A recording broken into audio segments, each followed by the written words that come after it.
we now cross back to Stacey Holland. She's at the Mpumelelo Primary School in Tswelopele in Tembisa township. This is all part of, this in Johannesburg, it's part of our On the Road campaign. And Stacey's standing by with some of our, I think she's with our Spar baby proteas and a representative from Spar. So let's go over to her. Let's find out what it is that she's up to. Stace?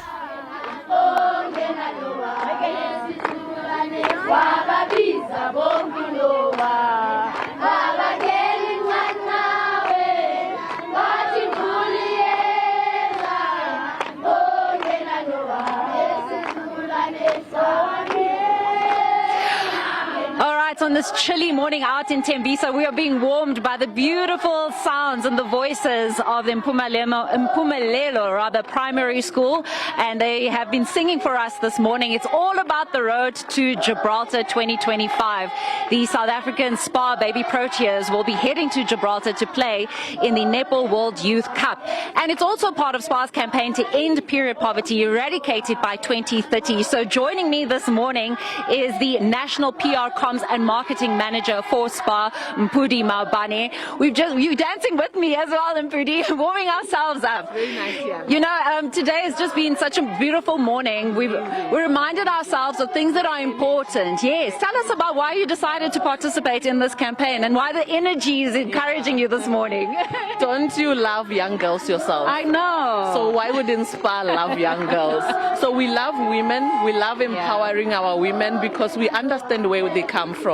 Particularly when you look into the issues of sports, when you look into nutrition and women empowerment in general. So it comes natural because we are the headline sponsor of Netball to look into issues that affect them on a daily basis. How can we come on board to actually partner and work together into addressing those smaller issues?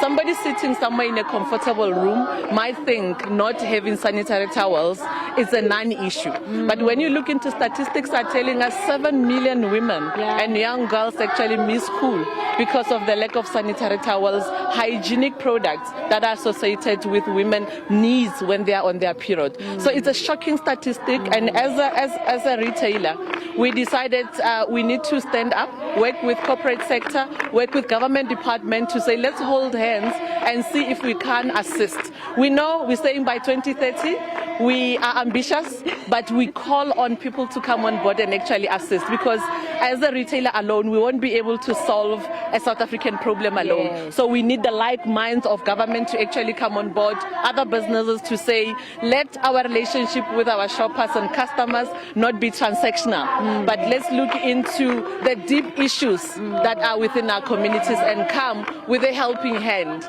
and hold each other's hand. Well, we actually did say that it was an ambitious goal, but it's a hugely on-trend goal. It's something that you guys have kept your finger on the pulse of. Morning Live, Spar, Netball South Africa, but also the Department of Sports, Arts and Culture. We have our Deputy Minister, Peace Mabe, with us. You have wanted to make sure that young girls have a chance to pursue their education and to pursue sports participation without the barriers of menstrual hygiene being something that holds them back. Why were you excited to join this campaign and also to spearhead it from a national perspective? Thank you very much for having me. Also to congratulate Spar for sustaining this beautiful program. The reason for my involvement is that to encourage Spar to never drop this wonderful initiative, and of course to call for more sponsorship. As you've heard now that thousands of young women across the country, they miss school because of that 30 days that can be that 30 days of menstrual cycle. So we want to call upon more sponsorship, we want more collaboration, we want people to donate and make this a monthly program, not only for those that are participating in sports, but for young schoolgirls in general. Netball is one of the most played sports in South Africa. Yes. You know, I think there is a saving grace in that it was largely a female sport, but boys are coming into it, young men are coming into it as well. There has been some controversy around netball in South Africa, Minister. Would you like to share your thoughts and share with us, you know, what's happening there, any progress and updates in that regard? Yeah. Well, I would not have detailed information, especially around the controversy within the leadership of Netball South Africa. because we haven't yet been briefed formally as to what are the charges that led to the suspension of the netball, South African netball president. So as soon as that happens, then we'll be in a position, of course, to can then communicate. We still are waiting for SASCOC to formally communicate with us. They haven't done that. Netball Africa has announced on this matter. They have taken a position to say that they are not aware of any charges. Okay. They said 14 days. 14 days has long gone. And we really want stability in the netball sports, because so far they are doing well. That's why even in Parliament we felt it's important that we should give them more funding and prepare them for the World Cup that is coming. So we don't need any negative and disturbances within the leadership. Well, we take encouragement from the fact that the Spar baby Proteas are doing particularly well. Yes. Before we go into the handover, because we do have the items behind us, Deputy Minister, I just have to ask you, you can't do this alone, and you've been talking about the collaborations, but also perhaps with other colleagues, you know, conversations around community engagement, updating the curriculum, making sure there are clean toilet facilities as well, and that's the Department of Education. We can't do it alone. Parents should first be involved. Teachers also must be involved, and leaders, community leaders must be involved, and local business, and of course big corporates as well. They must make it their business.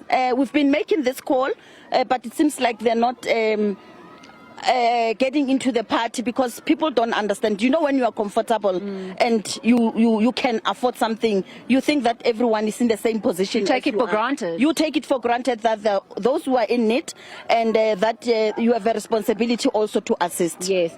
Well, Mpudi's got sanitary towels worth a year as well, and you know, you mentioned that it's an ambitious goal, but you're making it practical, Mpudi. So tell us about, you know, the items that we're giving away today, especially when it relates to sports participation, because that's why we're talking about netball, Spar, and ending period poverty at the end of the day. We're not only making it practical, we're trying harder to make it affordable for our people. Spar petals is available at our Spar stores nationwide at only R6. It's 8 of them inside, and we believe that at least one packet on average can sustain a young girl for the whole month.